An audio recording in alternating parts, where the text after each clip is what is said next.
හරි මේ විඩිකින් බලමු කොහොමද අපි Xcode use කරලා iOS native app එකක් හදාගන්න කියන එක. හරි. මුලින්ම මම Xcode open කරගන්නම්. ඒක අපිට පුළුවන් file ගිහිල්ලා new project එකක් යන්න. හරි ඊට පස්සේ මෙතන apps ගොඩක් જાති තියෙනවා. අපි මුලින්ම OS එක තෝරගන්න ඕනේ. ඒ කියන්නේ අපි මොන device එකටද මේ application එක හදන්න කියලා මෙතන iOS තියෙනවා, watchOS, tvOS, macOS ඒ වගේම ඕනනම් cross platform හදන්න පුළුවන්. හරි. මම මේක මුලින්ම single view app එකක් හදන විදිය කියලා දෙන්නම්. single view app එකක් ක්ලික් කරලා next කරාම ඔයාලට මෙතන නමක් දාන්න පුළුවන්.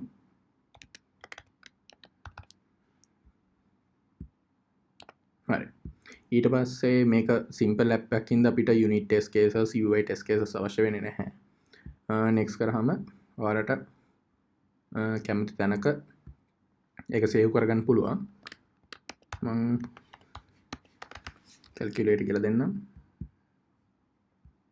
හරි.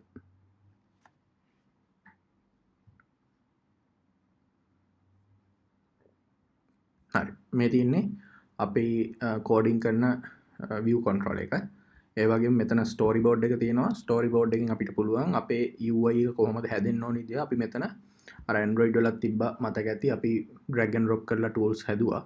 මේකෙත් අපිට මෙතනදී tools මෙන්න මේකෙන් අපිට අවශ්‍ය tool එකක් button නම් නැත්නම් මෙතන තියෙන අනිත් tools ඔක්කොම use කරලා ඒ components අවශ්‍ය විදිහට position කරලා අපිට ඒක code එකත් එක්ක link කරගන්න පුළුවන්. හරි. මුලින්ම මම මෙතනදී basic විදිහට text field එකක් ගන්නම්. මෙන්න මෙහෙම. ඊට පස්සේ ඔයාලට ඒක resize කරගන්න පුළුවන්. අවශ්‍ය විදිහට resize කරගන්න. හරි. මෙතන දැන් text field එක තියෙනවා. අපි ඒක ඔයාලට පුළුවන් මෙතන run කරලා බලන්න. මෙතන play button එක ගිහුවම ඒක run වෙනවා simulator එකේ. හරි. මේ තියෙන අපේ simulator එක. ඒ වගේම මෙතනින් ඔයාලට ෆෝන් එකේ වර්ග වෙනස් කරන්නත් පුළුවන්. ඔයාලට පේනවා දැන් මෙතන text box එකක් ඇවිල්ලා තියෙනවා. හරි. අපිට මෙතනින් ෆෝන් එකේ වර්ග වෙනස් කරගන්න පුළුවන්. ඔයාලට කැමති විදිහට මේ විදිහට ඕනම ෆෝන් එකක් මෙතනින් බලා ගන්න පුළුවන්. හරි. ඊට පස්සේ මම මෙතන තව text field එකක් ගන්නම්.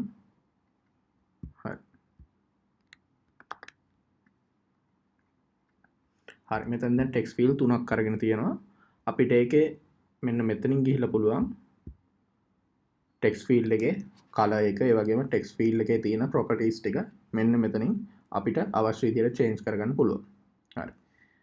ඊට පස්සේ මෙතන දැන් text fields තුනක් දාලා තියෙන්නේ. මෙතන අපිට පුළුවන් මම මෙතන දැන් number එක enter කරන්න කියලා දාන්නම්. first number. ඊට පස්සේ මෙතන second number. මෙතන දාන්න total කියලා. හරි. ඊට පස්සේ අපිට පුළුවන් මෙතන බටන් එකක් දෙන්න. මම මේ මුලින්ම සරල application නැත්නම් පොඩ්ඩක් හදන්නේ. ඊට පස්සේ අපි complex applications වලට යමු. බටන් එක පුළුවන් අපිට මෙතන මෙන්න මේ විදිහට center කරන්න. හරි.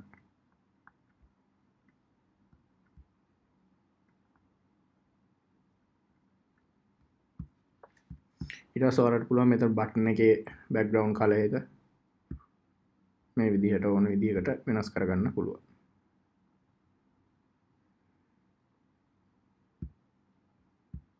හරි.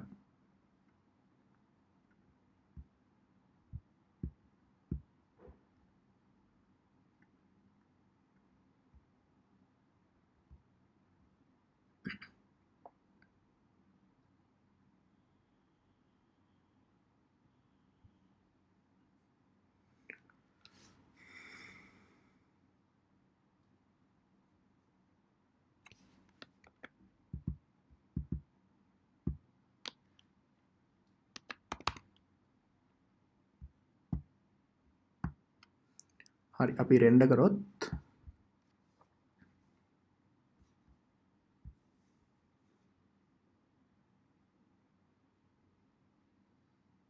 මේ විදිහට අපේ UI එක බලා ගන්න පුළුවන්. මෙතන අපි total එකෙන විදිහට දැන් ඊළඟට කෝඩ් කරන එකට මම වෙනම යන්නම්. හරි මෙතන දැන් අපේ ස්ක්‍රීන් එක අපිට අවශ්‍ය විදියට ඇවිල්ලා තියෙනවා. හරි.